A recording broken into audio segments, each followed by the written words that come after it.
Shalom pemirsa, senang berjumpa dengan Anda kembali, tentunya dalam program acara talk show Dimensi Iman Kristiani. Permasalahan dan fenomena kehidupan kekristenan yang terjadi di tengah-tengah dunia ini semakin hari semakin penuh dengan tantangan. Untuk itulah Dimensi Iman Kristiani hadir setia menemani pemirsa untuk menyuarakan kebenaran, memperluas wawasan kekristenan dari perspektif Alkitab, agar dapat berfungsi sebagai garam dan terang dunia. Dalam rangka memaknai Hari Kemerdekaan Indonesia, inilah topik diskusi kita kali ini, merdeka dari jajahan korupsi. Berbagai kasus korupsi yang terjadi di negara kita terdengar sudah tidak asing lagi, bahkan beregenerasi dan menggurita dari tahun ke tahun. Tindakan apa yang harus diambil oleh para pemimpin bangsa agar kita benar-benar dapat terbebas dari jajahan korupsi yang seutuhnya? Bersama saya telah hadir di studio, yaitu Bapak Pane. Beliau adalah seorang purnawirawan TNI. Shalom Pak Pane. Shalom. Dan juga Bapak Malau, beliau adalah seorang wira swasta yang aktif sebagai pengerja di Gereja Reformasi Indonesia. Shalom Pak Malau. Shalom Bu Yunit. Dan tentunya pemirsa narasumber kami yang terkasih, yaitu Bapak Pendeta Bigman Sirait, yang akan mengupas tuntas setiap permasalahan akibat fenomena yang terjadi. Shalom Pak Bigman. Shalom. Saudara-saudara yang kekasih, menarik kalau kita memikirkan tentang korupsi. Karena indeks tingkat korupsi kita memang ternyata belum turun-turun dan kita jauh di atas negara yang kita selalu sebut komunis yang tidak percaya Tuhan, seperti China misalnya dan lain sebagainya. Cukup menyakitkan begitu ya. Nah, oleh karena itu ini menjadi tantangan serius bagi kita. Bagaimana sebetulnya hidup kita itu hidup bermoral yang benar itu sehingga urusan korupsi ini bisa terlawan. Janganlah antar kita yang saling berlawanan sebagai rakyat. Kalau mau cari lawan, lawanlah korupsi. Karena itu baik untuk rakyat. Nah, apa kata Alkitab pula tentang korupsi? Sebelum kita lanjut, kita berdoa dulu, minta Pak Malau pimpin dalam doa. Kita berdoa. Bapa di surga, kami bersyukur untuk acara yang sebentar ini akan kami kerjakan. Kami kembali dalam program Dimensi Iman Kristiani. Kiranya apa yang kami perbincangkan ya Tuhan boleh bermanfaat bagi yang mendengarkan. Terima kasih Bapa, di dalam nama Yesus Kristus kami berdoa. Amin. Amin. Saudara, ada dua bacaan, coba kita lihat apa yang dikatakan Rasul Paulus kepada Timotius. 2 Timotius pasal yang ketiga ayat 2. Tolong Yunita bacakan. 2 Timotius 3 ayat 2. Keadaan manusia pada akhir zaman. Manusia akan mencintai dirinya sendiri dan menjadi hamba uang. Mereka akan membual dan menyombongkan diri. Mereka akan menjadi pemfitnah. Mereka akan berontak terhadap orang tua dan tidak tahu berterima kasih, tidak mempedulikan agama. Lalu 1 Timotius pasal yang ke-6, ya, 1 Timotius pasal yang ke-6 ayat yang ke-10, mungkin kita bisa minta Pak Pane untuk Pak Malau aja belum. Oke, Pak Malau dulu katanya ya, 6 ayat 10, silakan. Ayat 10. Iya. Karena akar segala kejahatan ialah cinta uang. Sebab oleh kejahatan oleh memburu uanglah beberapa orang telah menyimpang dari iman dan menyiksa dirinya dengan berbagai duka. Oke, menarik saudara kalau kita memperhatikan bagian ini. Yang pertama, Paulus mengingatkan bahwa memang ini adalah zaman akhir, zaman di mana manusia itu dikatakan menjadi hamba uang. Mestinya kita adalah orang yang merdeka terhadap uang, artinya merdeka terhadap uang itu adalah uang itu hamba saya. Tapi kalau saya menjadi hambanya uang, berarti saya tidak merdeka tapi diperbudak oleh uang itu, ya. Sehingga ini menjadi satu kengerian yang luar biasa karena manusia akan melakukan apa saja demi uang. Jangan bilang korupsi, merampok, membunuh pun orang bisa jadi mau demi uang itu. Ya, antar negara bisa melegalitas sebuah perang demi faktor ekonomi misalnya.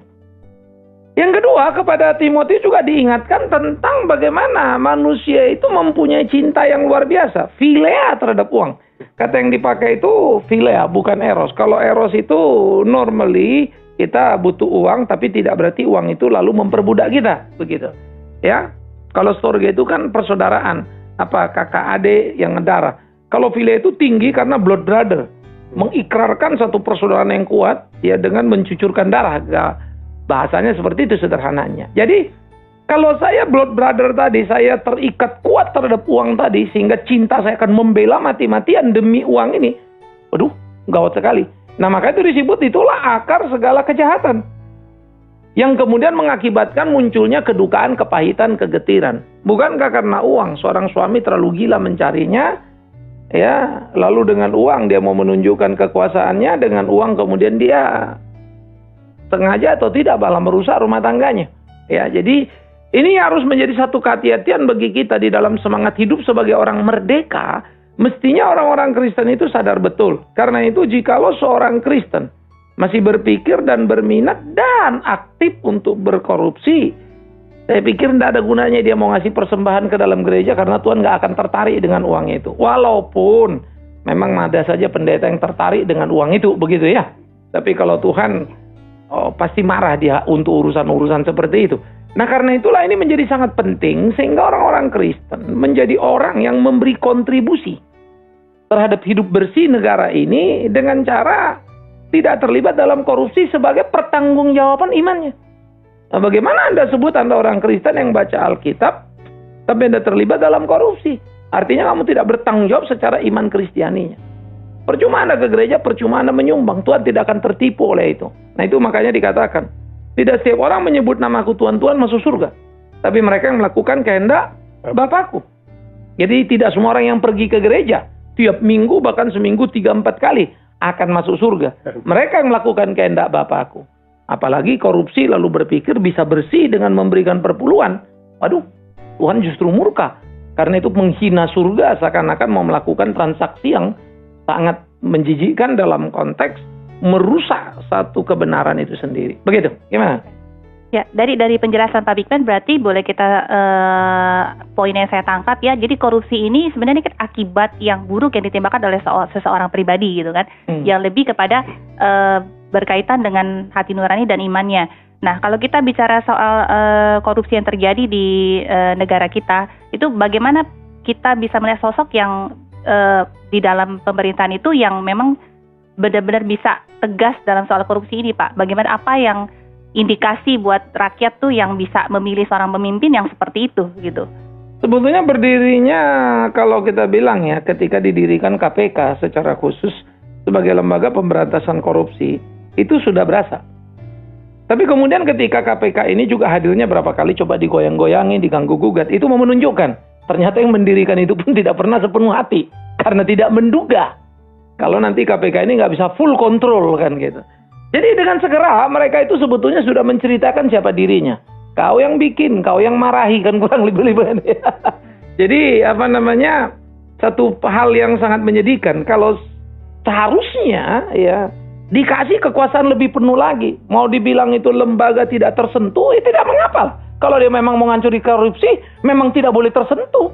Selama dia tersentuh, selama itu dia tidak akan pernah bisa memenggal korupsi itu. Tapi memang KPK sudah menunjukkan kelasnya, misalnya menangkap menteri misalnya ya. Tapi moga-moga sampai wakil presiden, sampai presiden juga boleh lah kan begitu ya. Seperti Nixon yang ada peristiwa di Amerika, bongkar semua misalnya. Dengan begitu ada satu shock terapi yang kuat. Ya, sehingga kita perlu untuk berhati-hati sekali. Sehingga penjoliman terhadap unsur seperti ini yang memang jadi mengerikan. Karena terjadi perang kekuatan. Artinya ya sudahlah, apapun alasannya kita masih cinta korupsi itu sendiri. Dan juga berbagai kasus korupsi yang terjadi ini kita lihat kayaknya ada kelemahan dalam sistem hukum di negara kita ya. Enggak lah, kalau hukum kita itu sebetulnya lebih dari cukup itu. Cuma orang-orang Indonesia ini lihai bermain di antara lobang. Konsekuensinya ini gitu ya. Dan menurut Pak Panda sendiri gimana menurut konsekuensi hukum ini? Memang kalau bicara korupsi, saya lihat sudah menjadi fenomena yang sangat membahayakan lah. Kalau dulu kita lihat korupsi itu di tempat-tempat tertentu, katakanlah di eksekutif yang punya kekuasaan. Tapi akhir-akhir ini sudah merambah ke sektor yudikatif. Sebenarnya hakim yang justru ngawasin ya. Sebetulnya hakim-hakim itulah benteng terakhir pertahanan kita. Tapi ternyata disitulah sumber permasalahannya. Jadi kalau Jokowi mengatakan revolusi mental, itu jawaban. untuk itu.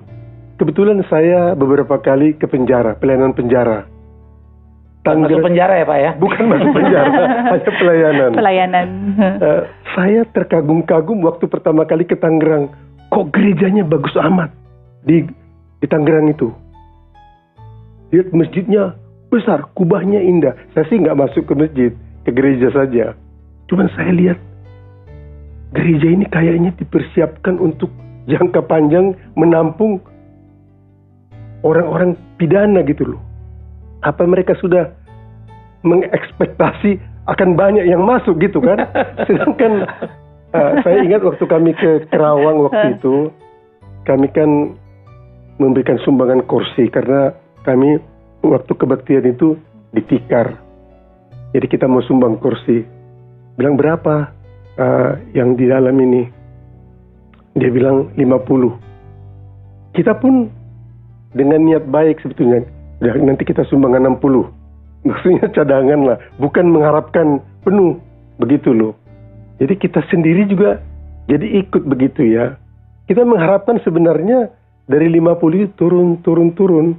Tapi kita sendiri juga sumbang kursinya 60. Jadi memang kelihatannya sudah merambah kemana-mana. Jadi memang ya saya lihat revolusi mental ini kita harus dukung lah. Sementara itu aja dulu. Iya, kalau saya melihat begini Pak. Saya melihat antara korupsi dan agama ya. Kita melihat bahwa korupsi sudah demikian merajalelanya. Dan kalau kita melihat para pelakunya, dari semua yang ditangkap itu, mereka itu memiliki agama. Nah, kemudian kalau kita telisik lagi lebih dalam bahwa yang dominan itu kan Kristen dan Islam. Nah, dari kedua agama ini kita lihat bahwa Islam dan Kristen sebenarnya sama, memiliki ajaran yang agung, yang mulia, khususnya dalam menghadapi korupsi ini. Nah, pertanyaan saya ke Pak Bigman ya, mengapa agama itu tidak mampu menarik kita umat-umatnya supaya berjalan lebih baik, lebih benar? Tapi ini korupsi ini daya tariknya sedemikian luar biasa, sehingga kita dengan masifnya tertarik, terhisap ke dalam korupsi ini. Nah, agama seolah-olah kita pandang tidak sebagai jawaban terhadap korupsi. Nah, ini gimana Pak Bigman melihat ini? Iya, jadi kalau mau berbicara itu, mau Hindu kayak mau Buddha, mau semua agama melarang ya untuk orang korupsi. Itu betul-betul sekali, itu betul. Tetapi memang kan kita bicara konteksnya Kristen dulu lah, begitu ya, di gereja misalnya. Apakah orang-orang jemaat itu disuruh korupsi? Jelas tidak.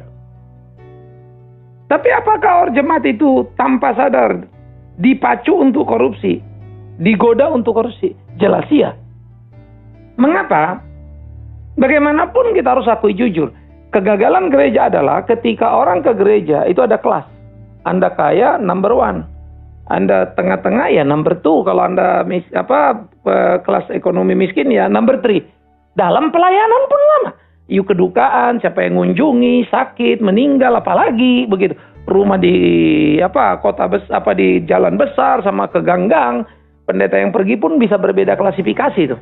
Terjadi satu hal sebetulnya perlakuan.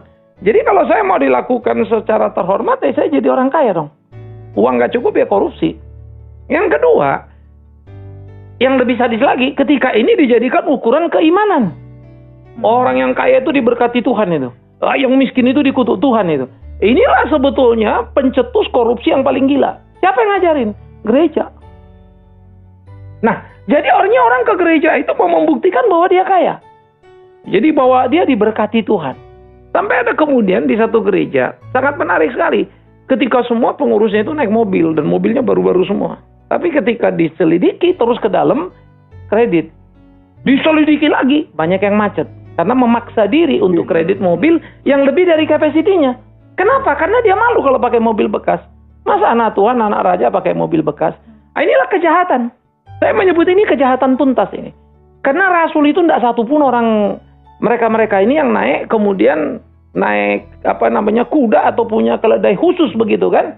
Ya. Jadi kita bisa ngelihat berapa bedanya Yesus dan Pilatus. Tapi jangan bilang Yesus nggak diberkati dong hanya karena miskin lalu papa mamanya juga miskin misalnya gitu. Nah, terjadi perombakan. Kaya bukan dosa, tapi miskin bukan aib. Yang jadi dosa dan aib adalah cara kayanya yang salah itu. Jadi saya pikir ini menjadi sangat penting dan gereja harusnya mempunyai sikap menghargai jiwa itu sama berharganya di mata Tuhan itu. Nah, urusan kaya miskin itu nomor 8 itu, nggak ada luar biasanya. Karena itulah tidak heran Yesus sendiri memuji persembahan janda miskin dan bukan janda kaya. It's not about money. It's about truth gitu. Mungkin jadi pada awalnya jadi nggak niat untuk korupsi kali Pak ya. Jadi kalau tadi Bapak sampaikan mungkin karena tekanan di sekeliling kita oleh gaya hidup atau apa itu membuat kita terdorong untuk melakukan korupsi itu. Tapi orang tua juga sama kan. Coba kalau anaknya 3, 1 kaya, 1 sedang, 1 miskin. Dia cerita yang kaya terus yang dia ceritain. Seakan-akan anaknya cuma 1, 2 lagi nggak ada. Ini juga penyakit di rumah. Jadi di rumah, di dalam apa? Yang paling repot kalau tadi benteng terakhir yang disebut Pak Pane Judikatif jebol. Kita juga benteng terakhir moral ini gereja jebol juga. Karena itu juga sangat berhubungan dengan role model ya. Jadi siapa pemimpin yang melaksanakan gaya hidup yang benar gitu kan. Betul, itu tadi yang balik lagi ke Pak Malau. Ya, kalau orang bilang like father like son, ya begitulah pendeta. Habis pendeta sekarang juga kaya raya berlomba semua dan adu kaya pula. Ini yang repot. Mungkin nanti satu waktu akan ada ya 10 pendeta terkaya Indonesia. Jadi bukan hanya orang kaya Indonesia. Gitu. Pak, saya ada tertarik beberapa waktu ini kita tertarik akan 2 personil polisi. Yang pertama itu Aibtu Mustamin, ya, beliau ini personil di ujung pandang, tapi memiliki pekerjaan sampingan sebagai tukang tambal ban. Nah, yang kedua ini adalah Bribka Seladi. Beliau ini bekerja di personil Malang dan pekerjaan sampingnya itu sebagai pemulung sampah. Nah, kehidupan kedua polisi ini saya lihat sangat jauh berbeda dengan katakanlah kalau kita lihat peristiwa-peristiwa seperti apa yang di Papua, ada seorang perwira menengah itu rekeningnya berseliweran uang sampai 1T. Kemudian kalau kita lihat di Belawan itu ada yang seorang kasat reserse itu depositonya 8M. Sangat jauh kehidupan mereka ini. Tapi terkait dengan judul ini, saya melihat bahwa kedua personil ini adalah orang-orang merdeka di dalam pekerjaannya. Mereka mampu menunjukkan jati dirinya. Tapi kita juga berpandangan bahwa kita tidak cukup memberi apresiasi kepada mereka. Mungkin kita hanya memandang sebelah mata sama mereka. Nah, pertanyaan saya Pak, dari kehidupan mereka ini, yang saya lihat adalah ada yang satu kurang saya lihat, tapi bukan kehidupan mereka. Bilangan ini hanya 2. Tapi kalau kita perhatikan, kita bandingkan PNS 4,5 juta, TNI lebih kurang 840.000, Polri 400.000, pejabat negara itu klasifikasinya DPR, Menteri, DPRD tingkat 1, 2. Nah, bagaimana kita menjungkir balikkan angka 2 ini bisa menjadi angka 20, 200, 2000, bahkan sampai 2 juta. Sehingga bisa memberikan dampak terobosan baru. Ini gimana ini Pak? Tadi saya bilang tadi ya, pertama memang kalau kita di tempat rohani saja, sekarang semua orang berkompetisi gaya hidupnya termasuk pemuka-pemuka rohani. Semua orang berjibaku, berjungkir balik, menghalalkan segala cara untuk bisa duduk di posisi-posisi yang dianggap tinggi, terhormat, dan seterusnya. Lalu mengabaikan nilai-nilai. Tidak ada lagi orang terlalu bangga menjadi pendeta. Sehingga banyak melacurkan diri, menjabat rangkap. Padahal saya setuju dengan presiden kita, ketika you jadi anggota menteri atau apa, bukan lagi orang partai. Tapi sekarang pendeta sekaligus partai, itu juga banyak banget.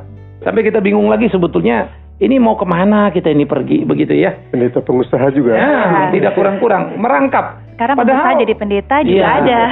Padahal kalau di Alkitab itu kan hanya suku Lewi yang boleh melayani.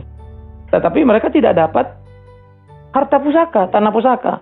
Lalu para rasul itu disuruh tinggalkan pekerjaan menangkap ikan untuk mau menangkap jiwa, kan begitu ya. Jadi ada hal yang memang PLPB pesannya begitu jelas dipelintir. Hanya karena satu ayat, Paulus bikin kemah, bikin tenda. Padahal itu bikin tenda dalam rangka menunggu waktu kosong dan dia tidak mau membebani. Habis itu dia pergi pelayanan, tinggal ini bukan bisnis, insidental ini. Tapi dipelintir lah ini begitu ya. Nah, jadi kalau kita melihat di dalam bagian ini, saya sangat kagum kepada polisi yang you sebut tadi, yang memang di media rame. Karena apa? Sebetulnya dia sudah menjadi rohaniawan sejati. Itulah hidup yang benar. Dia sudah menjadi seorang beragama yang sesungguhnya. Bahwa kamu udah memilih kerja, itu adalah konsekuensi. Berapapun gajinya, you terima. Nggak mau, jangan di situ. Tapi ini kurang, Pak. Tapi bukan berarti kamu ngambil yang bukan hakmu. Maka saya suka ketika mereka kemudian jadi tambal ban atau jadi bahkan pemulung. Itu kehormatan besar itu. Dia rasa uang kurang, dia cari tempat yang benar. Tapi tidak kemudian mengkhianati. Nah, guru pun misalnya kemudian cari uangnya kurang misalnya. Lalu yang dilesin muridnya sendiri untuk pelajaran di kelasnya sendiri, sehingga murid yang les sama dia angkanya bagus-bagus. Lah ini kan jadi kacau balau semua nih. Sehingga kemudian kita tidak lagi tahu nilai kejujuran.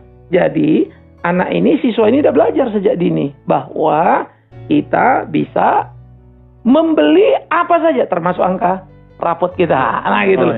Nah ini yang jadi memang harus dirubah. Karena itu ya seperti kita di sekolah. Kita ada punya sekolah di Kalimantan itu kan. Jadi kita bangun kantin jujur. Kantin jujur ini ada 15 tahun lampau lah. Hampir seusia dengan sekolah itu. Sama usianya gitu. Jadi bukan baru. Anak-anak itu datang belanja, bayar sendiri dan seterusnya. Satu waktu bagian kok itu di bawah koperasi. Gurunya kan saya tanya, gimana kantin jujur? Wah Pak, kemarin satu semester ini kita kekurangan sekian puluh ribu lah gitu. Menurut dia kan nggak dibayar anak-anak. Lalu saya umumkan, nah kalian tahu Bapak gitu. Karena saya cukup dekat dengan anak-anak saya, sekolah semua itu. Bapak sangat merespek orang yang jujur. Kalau kau salah tapi kau ngaku, Bapak hormat. Tapi kalau sampai Bapak cari, kamu ketahuan karena nggak ngaku, Bapak yang tahu, Bapak marah. Sekarang nanti malam kita bilang, kan siang saya ngomong itu.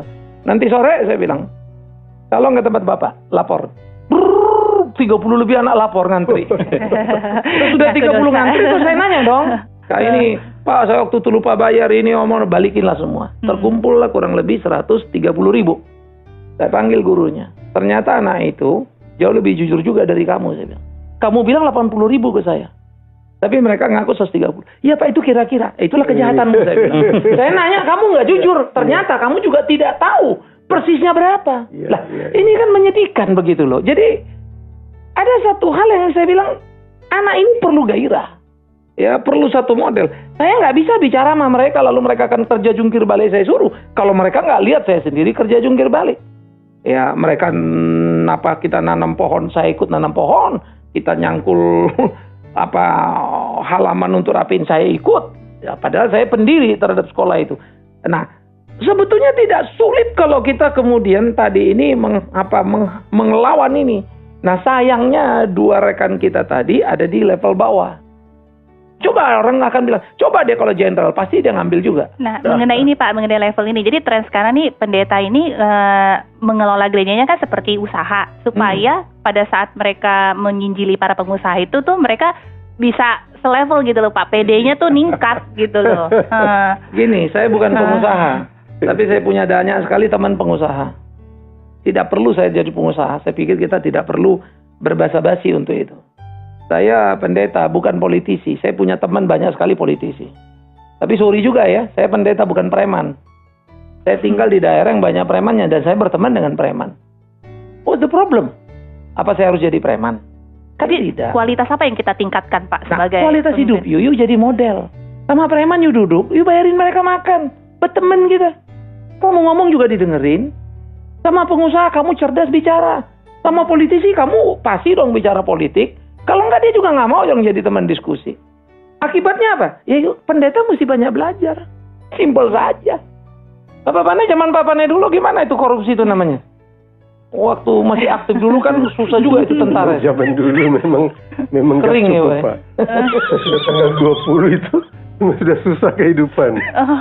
Jadi memang kadang-kadang dipaksa juga Pak. Jadi ada korupsi yang istilahnya korupsi abu-abu Pak. Jadi enggak, misalnya ada uang perjalanan, kita dikasih memang 5 hari, 3 hari kita sudah pulang Pak. Jadi yang 2 hari itu itulah uang korupsi abu-abu namanya. Penginap di rumah saudara lah diatur-atur ya. Ya, sayang sekali ya pemirsa ya kalau bahas korupsi nggak ada habisnya. Nah, kita minta seperti biasa Pak Bigman untuk kasih kita perenungan. Sebelum Pak Pane nanti tutup dalam doa, saudara-saudara, korupsi bukan korupsinya, tapi diri kita lah persoalannya. Saya suka doa Bapa kami, beri kami pada hari ini makanan kami secukupnya. Amin. Tuhan tidak mengajar kita untuk kacau balau, tapi sayangnya gereja menyelewengkan ayat, berilah kami makanan berlimpah-limpah. Dan sayangnya lagi, limpah yang berkaitan dengan nilai hidup rohani dirubah menjadi materi. Benih firman yang ditabur, jelas-jelas firman berubah menjadi materi. Nah, penyimpangan ini membudayakan satu budaya ingin memiliki kaya luar biasa, padahal kekayaan sejati orang Kristen adalah berbagi dari apa yang dia punya. Karena begitu Anda kaya raya, banyak punya Anda, cuma satu yang berhasil Anda buktikan, bahwa Anda tidak pernah berbagi. Dari mana datangnya? Apalagi mengerikan kalau itu korupsi. Karena itu eksekutif, legislatif, yudikatif, para seluruh staf di bawah. Terlebih lagi gereja, ya, mari yuk kita sama-sama melawan korupsi ini sehingga tidak hanya dalam tataran kata, tapi perilaku yang terpuji dan teruji, sehingga dengan demikian generasi yang anti korupsi terbentuk dalam hidup ini. Kita tutup dalam doa, silakan Pak Pane. Mari kita berdoa. Maha besar Bapa Surgawi, kami bersyukur berterima kasih untuk kesempatan ini Bapak. Kami berdoa untuk pemimpin-pemimpin kami, Bapak Presiden dan pembantu-pembantunya, supaya Bapak mengirim pembantu-pembantu yang jujur Tuhan, supaya bisa melaksanakan revolusi mental dengan baik, supaya bangsa dan negara kami ini terberkati dan semua rakyat menikmatinya. Kami hanya bersyukur saja kepadamu, berterima kasih, kami ingin memuji namamu, meninggikanmu, memuliakanmu. Terpujilah Engkau Bapa, kekallah selama-lamanya. Haleluya. Amin. Amin. Demikianlah pemirsa akhir dari diskusi kita. Terima kasih telah menyaksikan program Dimensi Iman Kristiani. Saya Yunita pamit undur diri. Sampai jumpa dalam program Dimensi Iman Kristiani yang berikutnya. Shalom. Shalom, shalom.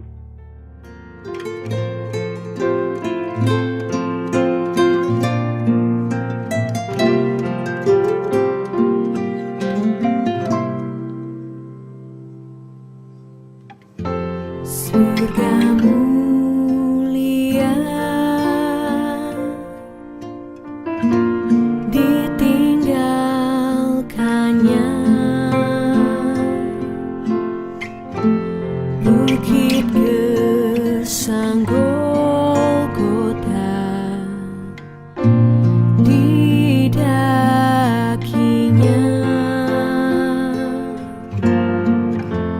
di atas kayu salib Yesus ada, hanya untuk aku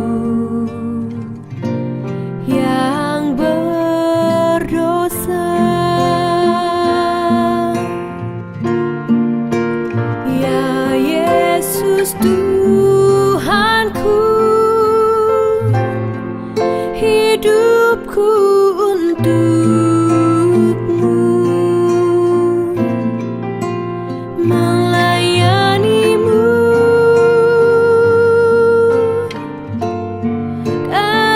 kerinduanku. Tolong aku selalu setia padamu, melayani, persembahkan jiwa bagimu.